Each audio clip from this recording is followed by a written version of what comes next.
Bonjour, bienvenue. Avant de commencer, abonnez-vous à notre chaîne et laissez un cœur en commentaire sous cette vidéo. Ce matin-là, l'air de l'église semblait lourd, presque étouffant. Les bouquets de lys posés autour du cercueil ne parvenaient pas à masquer l'odeur d'humidité et de cire fondue. Les visages autour de moi exprimaient la tristesse attendue, mais mon cœur battait d'une autre manière. Au-delà de la douleur, je ressentais un étrange soulagement.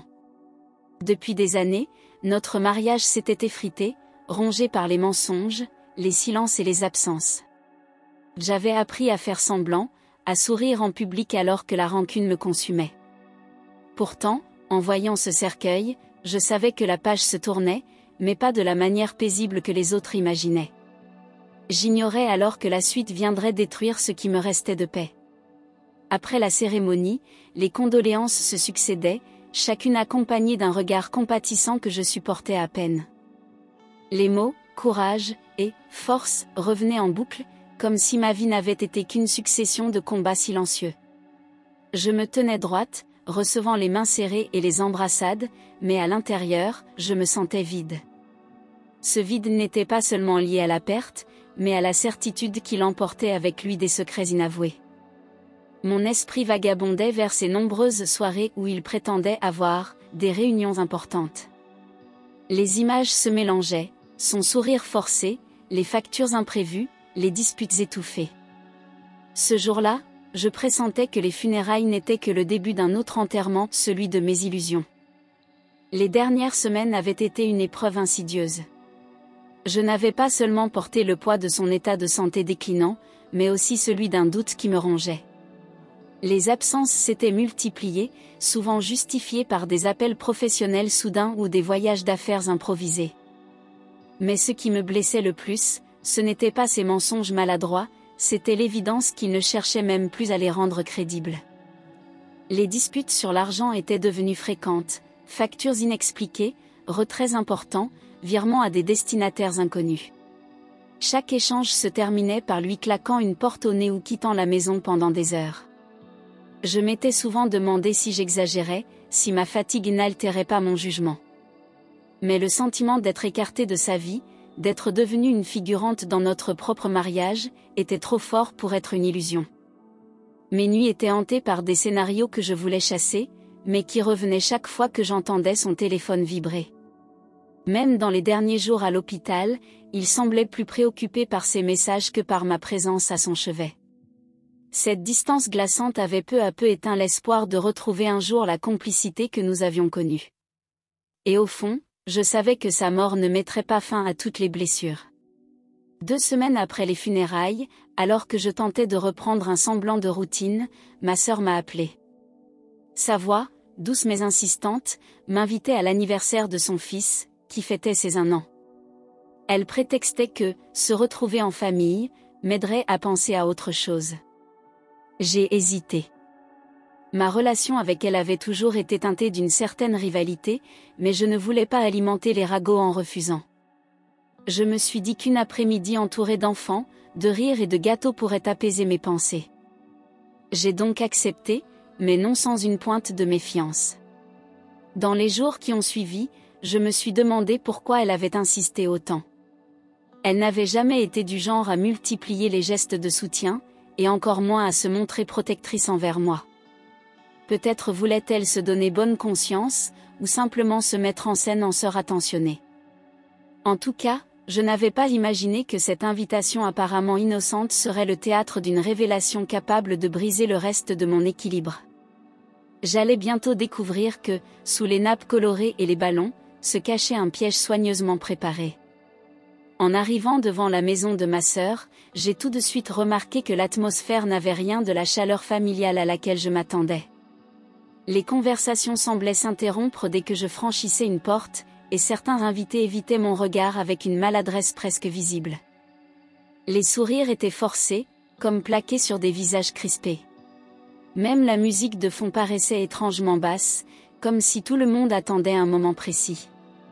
Ma sœur, pourtant d'ordinaire bavarde, restait près de moi sans vraiment me parler, observant mes réactions à chacun de mes gestes. Je me suis sentie étrangère dans cette fête qui, à première vue, n'était pas faite pour moi. Je m'installai près de la table, feignant de m'intéresser aux décorations, tout en observant discrètement les allées et venues. Des murmures circulaient entre deux tantes, rapidement étouffés par un changement de sujet lorsqu'elles croisaient mon regard. Les enfants jouaient bruyamment, mais leur énergie contrastait avec la tension palpable chez les adultes. Je sentais que quelque chose se préparait, et ce sentiment me nouait l'estomac. J'essayais de me convaincre que ce n'était qu'une impression, mais l'air chargé de non-dits me prouvait le contraire. Dans ce brouillard social, chaque seconde semblait étirer l'attente vers une révélation que je n'avais pas vue venir. Au milieu de l'après-midi, alors que tout le monde se rassemblait pour chanter joyeux anniversaire, ma sœur s'est approchée de moi avec un sourire qui n'avait rien d'innocent. Elle a attendu que le silence s'installe pour que sa voix porte dans toute la pièce. « Tu sais, ton mari n'était pas seulement mon beau-frère. » Sa phrase a suspendu le temps, et avant que je puisse réagir, elle a ajouté, « Ce petit garçon est son fils. » Les regards se sont tournés vers moi, certains pleins de compassion, d'autres avides de drame. Mon cœur battait à tout rompre, mais mon visage est resté figé. La révélation avait été lancée comme une arme, calculée pour m'humilier devant tous. Les invités retenaient leur souffle, comme si la moindre respiration pouvait déclencher une explosion. Ma sœur caressait les cheveux de l'enfant, renforçant son propos par un geste tendre mais terriblement cruel. J'entendais le sang pulser dans mes tempes, et un goût métallique envahissait ma bouche. Je ne savais pas encore si c'était la colère, la trahison ou les deux qui me coupaient la voix. Tout ce que je ressentais, c'était un vide brutal, un gouffre qui venait de s'ouvrir sous mes pieds.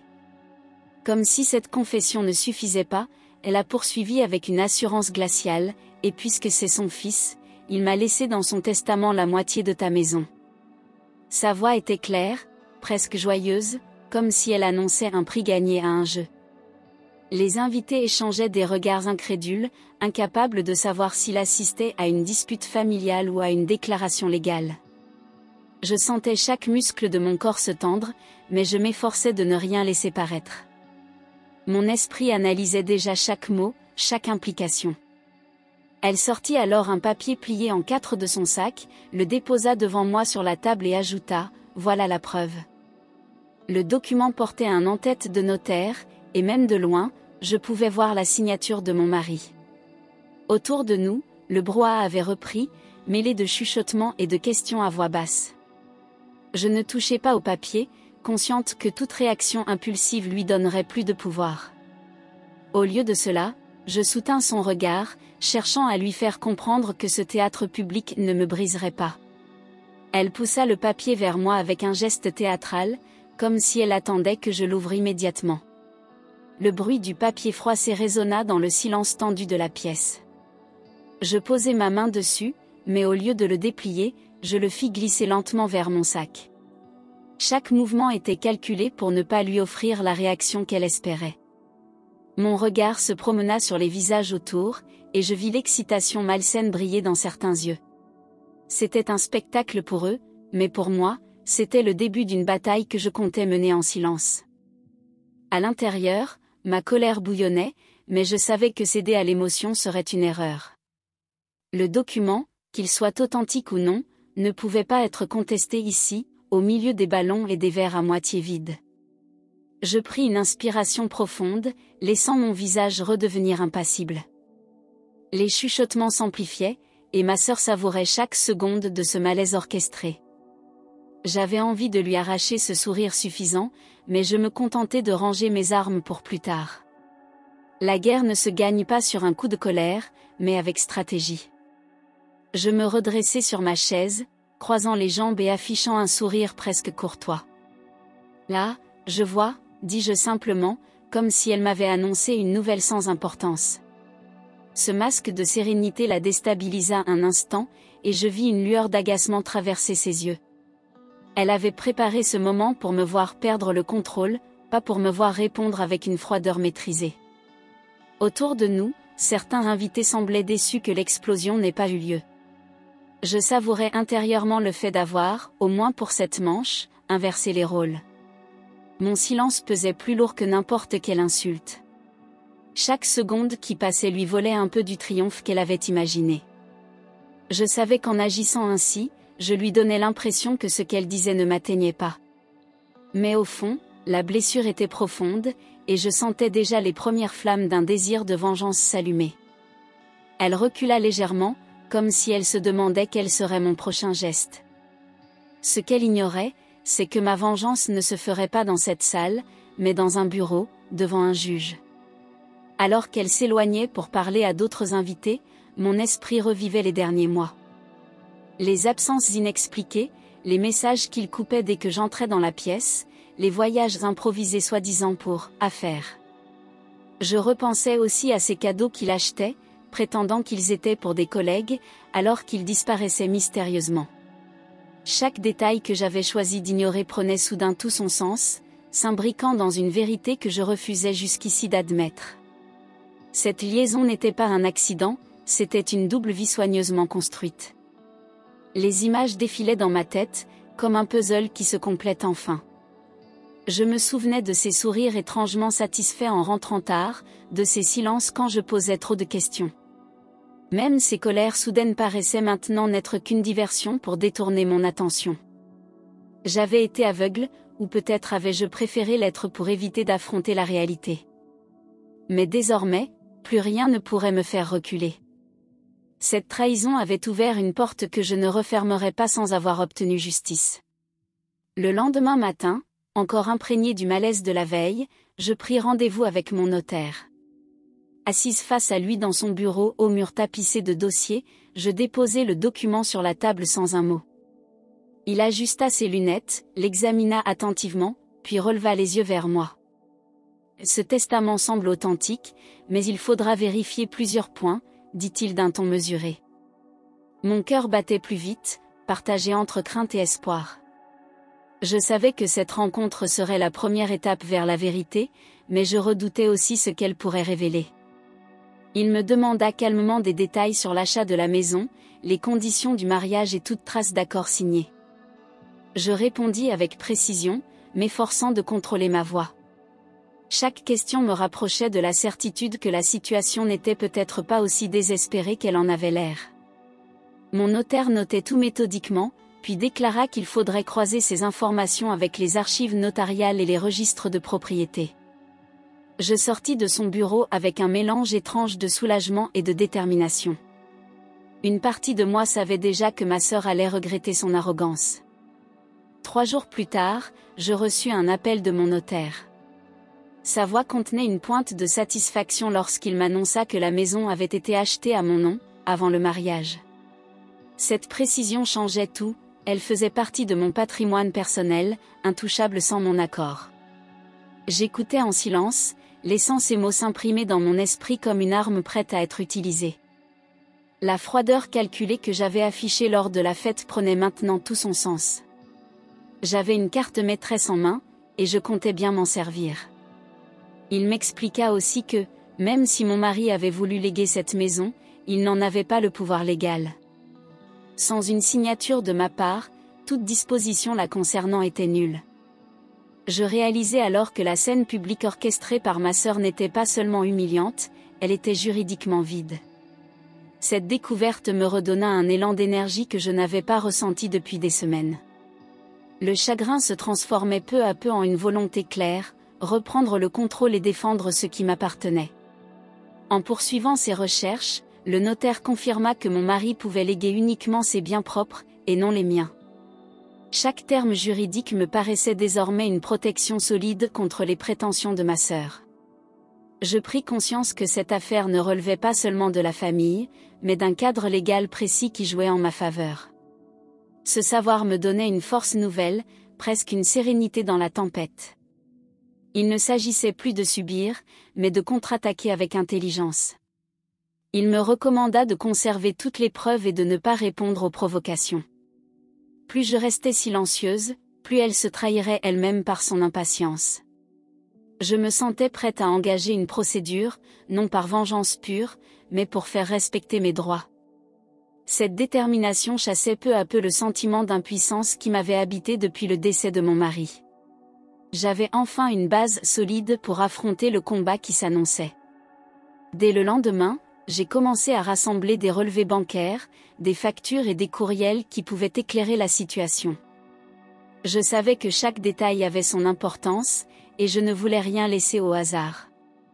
En feuilletant nos dossiers financiers, j'ai découvert des dépenses régulières que je n'avais jamais autorisées.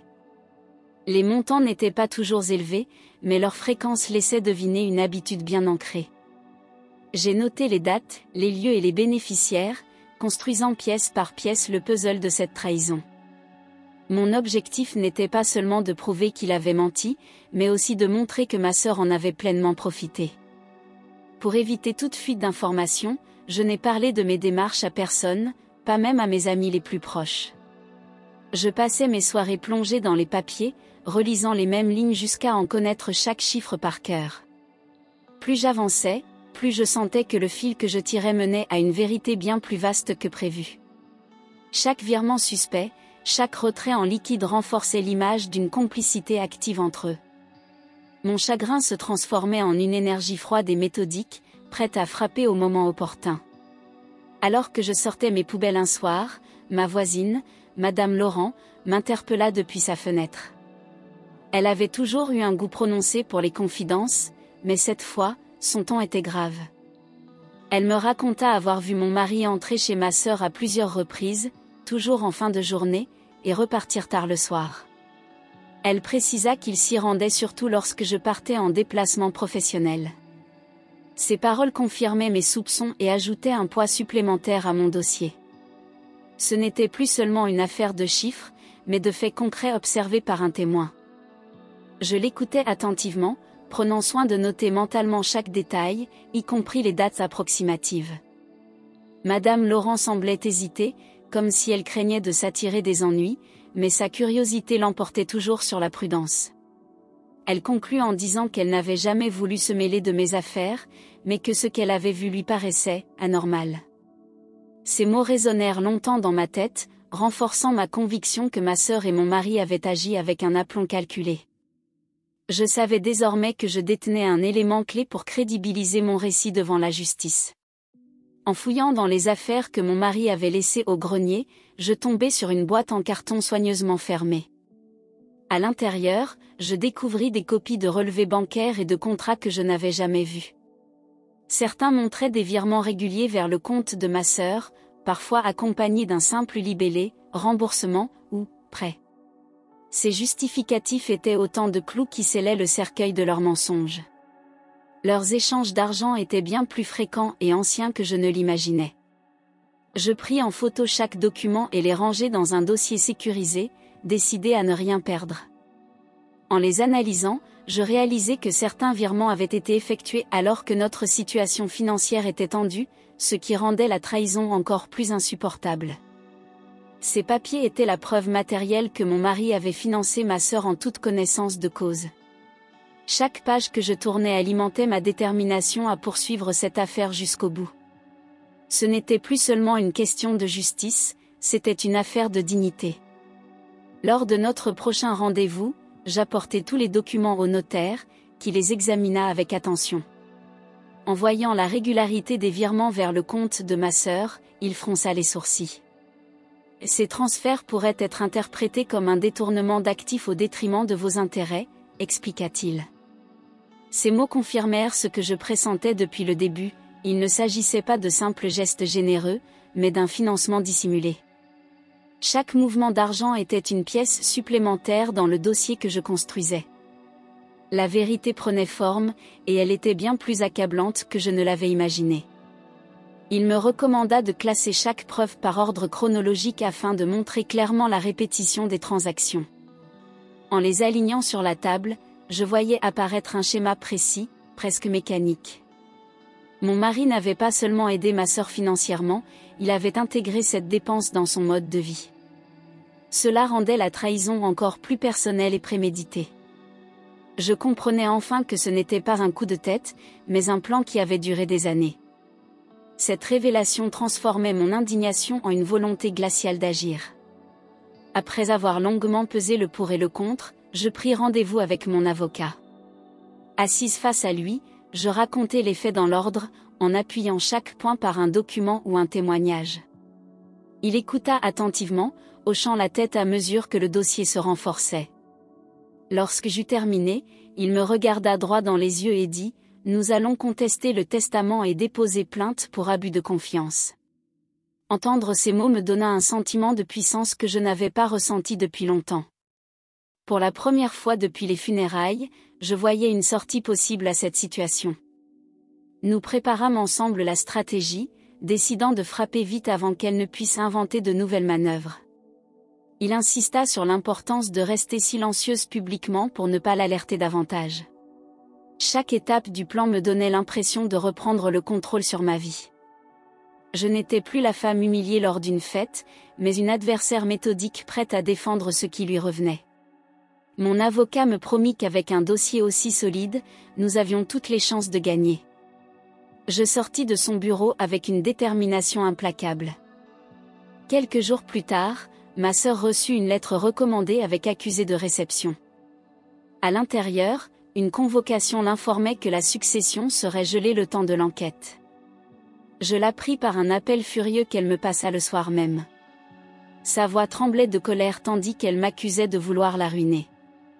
J'écoutais en silence, laissant son flot d'insultes se déverser sans intervenir.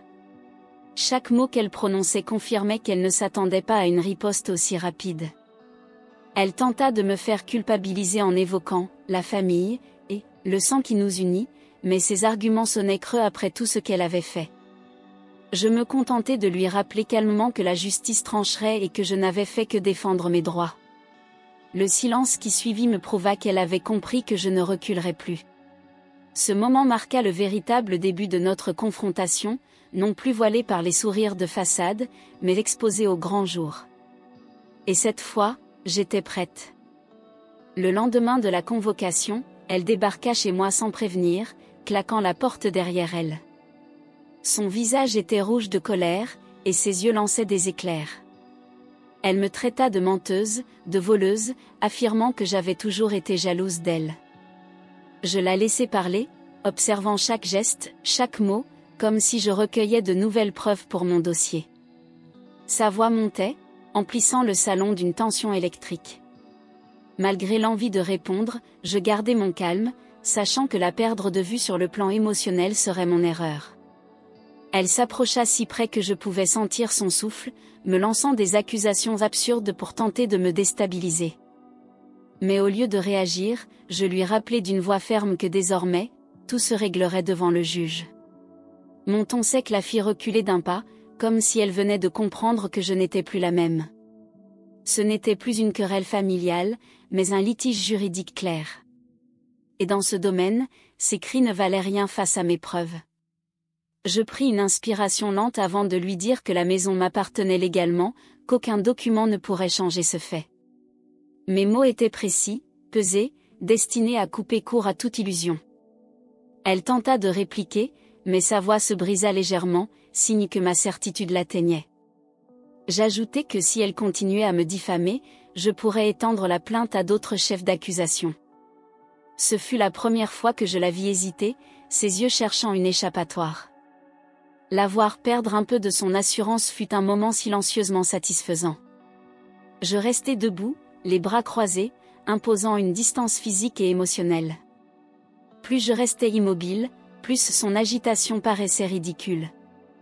Elle finit par détourner le regard, réalisant qu'elle ne pouvait pas m'intimider. Sans un mot de plus, elle quitta la maison en claquant la porte, mais je savais que ce départ n'était pas une reddition. C'était simplement un repli stratégique avant notre prochaine bataille. Et moi, j'étais prête à l'affronter sur son terrain préféré, celui de la confrontation publique.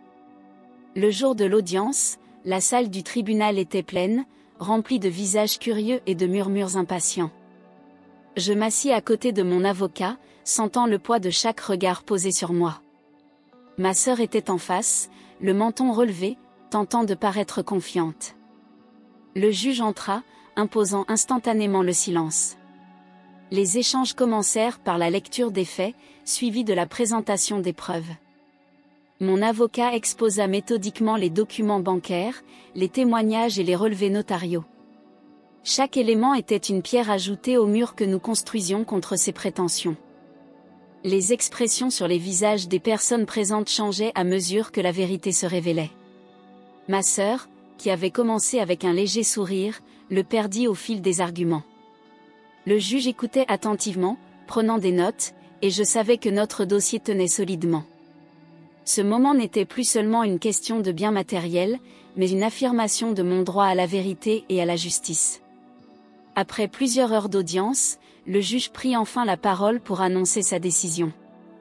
Sa voix claire résonna dans la salle tandis qu'il expliquait que le testament serait partiellement annulé, faute de validité sur la disposition concernant ma maison. Il précisa que les preuves bancaires et les témoignages démontraient une atteinte manifeste à mes intérêts financiers. La demande de ma sœur pour obtenir une part du bien immobilier était donc rejetée. Je restais immobile, absorbant chaque mot comme une libération lente mais profonde. À ce moment précis, je sentis tout le poids des dernières semaines glisser de mes épaules.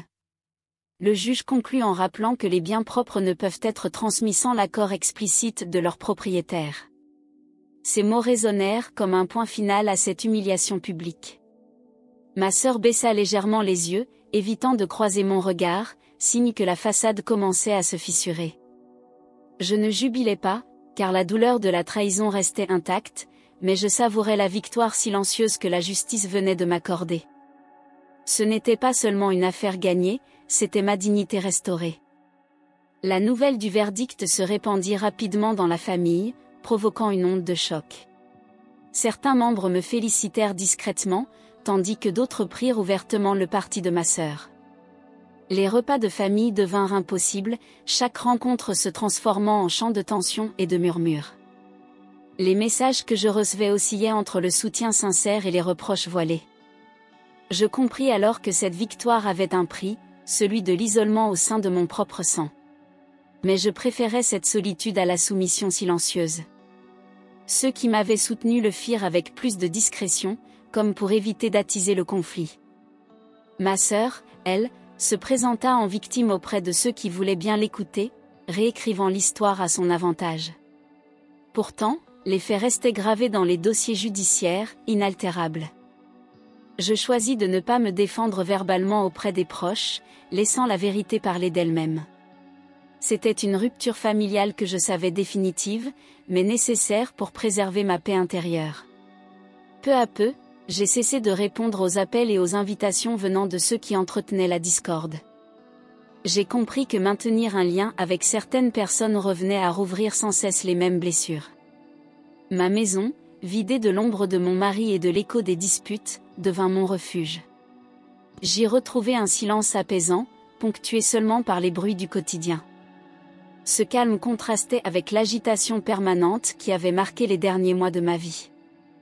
Je consacrais mes journées à des activités simples, loin des regards indiscrets. Lire dans mon salon ensoleillé, prendre un café sur la terrasse, redécorer les pièces à mon goût. Ce repli volontaire n'était pas une fuite, mais une reconstruction. J'acceptais que la famille ne soit pas toujours synonyme de soutien et que parfois, se protéger implique de couper certains liens. Dans cette solitude choisie, je retrouvais peu à peu ma force et mon équilibre. Après la tourmente judiciaire, je décidai de mettre de l'ordre dans mes finances et dans ma vie. Je vendis certains biens communs pour solder les dettes laissées par mon mari, choisissant de garder uniquement ce qui avait une véritable valeur sentimentale. Chaque vente représentait un pas de plus vers mon indépendance totale. Les premiers jours, je ressentis un vide, comme si je m'étais amputée d'une partie de mon passé. Mais à mesure que les comptes se stabilisaient, je retrouvais un sentiment de contrôle sur mon existence. C'était une renaissance progressive, faite de décisions réfléchies et de gestes concrets.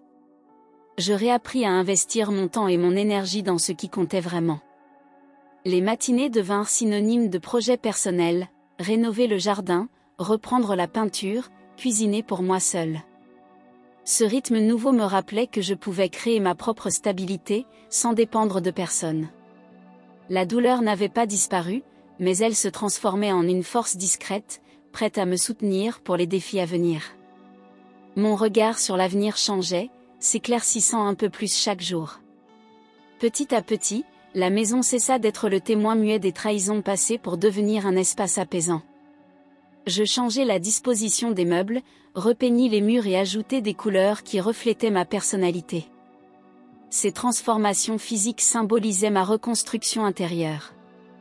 Je me surprenais à sourire seul en préparant un café, à apprécier le chant des oiseaux au petit matin. Chaque instant simple prenait une saveur particulière, comme une victoire silencieuse sur les ombres du passé. Les nuits étaient plus calmes, sans ces insomnies où je ressassais les humiliations subies. Je pouvais enfin m'endormir sans craindre ce que le lendemain révélerait. Cette sérénité retrouvée me donnait envie de me projeter, de voyager, de rencontrer de nouvelles personnes. J'avais appris que la paix ne se trouve pas toujours dans les grandes victoires, mais dans la constance des petits gestes quotidiens. Mon foyer, autrefois assiégé par les mensonges, était redevenu mon sanctuaire. Chaque matin, en ouvrant les volets, je savourais le fait que cette maison était toujours la mienne et uniquement la mienne.